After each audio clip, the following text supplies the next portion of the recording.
1974 کی legislative assembly میں جو قادیانیوں سے 13 دن بحث ہوئی ہے، آخری 3 دن تو قادیانیوں نے صفائی کا موقع مانگا تھا، وہ مرزا ناصر مرزائیوں کی طرف سے اور لاہوری گروپ کی طرف سے عبد الکریم ایڈوکیٹ تھے، ان دو نے جو مرزائیت کی آل ورلڈ ترجمانی کر رہے تھے، اور مولانا مفتی محمود رحمہ اللہ، مولانا غلام محمد ہزاروی رحمہ اللہ، اور ان کے ساتھ تمام جتنے مذہبی رہنما تھے، ان کی تائید کے ساتھ مسلمان بات کر رہے تھے، تو قادیانیوں نے بھی تو حضرت نانوتوی کو بطور دلیل وہاں پیش نہیں کیا۔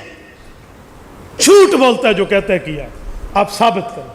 انہوں نے کہا کہ مولانا نانوتوی نے تعذیر الناس لکھی ہے اور یہ مرزا کے حق میں، انہوں نے کہا میں انعام دینے کے لیے 5 جلدوں میں کاروائی چھپ گئی ہے نا، قومی اسمبلی کی کاروائی 13 جلدوں کی۔ میں آپ کو بتاؤں اتنا حد تک اس میں لکھا ہوا ہے، میں مثال دے رہا ہوں، اگر وہاں بیٹھے ہوئے کسی نے او ہو بھی کہا ہے تو وہ بھی لکھ دیا گیا، اس حد تک۔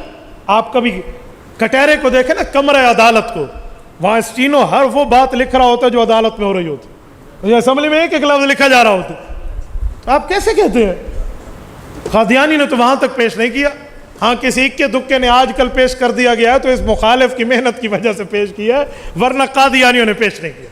تو اسی پھاد کہتے آگے لے گئے ہو۔ تھوڑا بندہ اپنے آپ کو بھی دیکھے کہ بات کیا ہے۔ اب سنو اگلا جملہ کہ یہ جو حضرت نے فرمایا تو 7 لفظ فرمایا ہے کہ اگر بالفرض، تو یہ قضیہ فرضیہ ہے۔ اگر کسی نے منطق پڑھی ہے تو قضیہ فرضیہ وہ بڑی اچھی طریقے سے سمجھے گا کہ کیا ہوتا ہے۔ قضیہ فرضیہ کا مطلب یہ ہے، میں بسم اللہ اس مولوی صاحب معترض کی بات کرتا ہوں، معترض میرے سامنے اعتراض کرے اور میں اسے کہوں دیکھو میں آپ کے گھر آنا چاہتا ہوں، اور وہ کہتا ہوں نہیں آ سکتے، پردہ ہے۔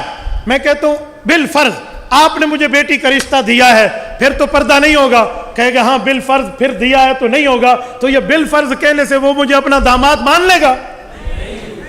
کیسی بات ہے بدولت نانوتوی پکڑتے ہیں یار۔ اچھا بالفرض پر اعتراض آتا ہے؟ حضرت تو سمجھا رہے ہیں کہ حضور کا رتبہ اتنا، درجہ اتنا، مرتبہ نبوت ذاتیہ کا اتنا ہے کہ بالفرض بھی کوئی آ جائے تو بھی رتبہ ختم نہیں ہوتا۔ لیکن اللہ نہ کرے، اللہ نہ کرے حضور کے بعد کوئی دعوی نبوت کرے، وہ کون ہوگا؟ وہ تو بے ایمان ہوگا۔ لیکن اس بے ایمان کے آنے سے حضور کی شان میں فرق آئے گا؟ اے مرزا آیا یا نہیں آیا؟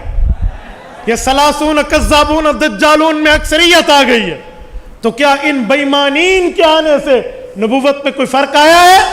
شان محمد مصطفیٰ میں کوئی حرف آیا ہے؟ تو جب نہیں آیا تو پھر حضرت نانوتوی کی بات تو سچی ہے، کیسے کہہ سکتے ہو؟ اور سنیں حضور پاک کے بعد جو نبی آئیں گے، نائے نہیں نبی آئیں گے، وہ کون ہوں گے؟ بولیے بولیے۔ اس لیے تو نایا کا فرق ہم کرتے ہیں نا، حضرت عیسیٰ تو پرانے، ان کے آنے سے کوئی مسئلہ نہیں ہے، تو جب حضرت عیسیٰ آئیں گے ان کے آنے سے فرق آئے گا؟ تو پھر آپ حضرت نانوتوی پہ کہنا کیا چاہتے ہیں؟ ایک بندے کو تو ایک دن میں نے پکڑا، میں نے کہا کھڑپیچ مجھے بتا، کوئی کہتے میں نبی ہوں، وہ نبوت کا اعلان کر دے، تو کیا کہتا ہے کہ بھئی اس کے آنے سے حضور کی شان میں فرق آ جائے گا؟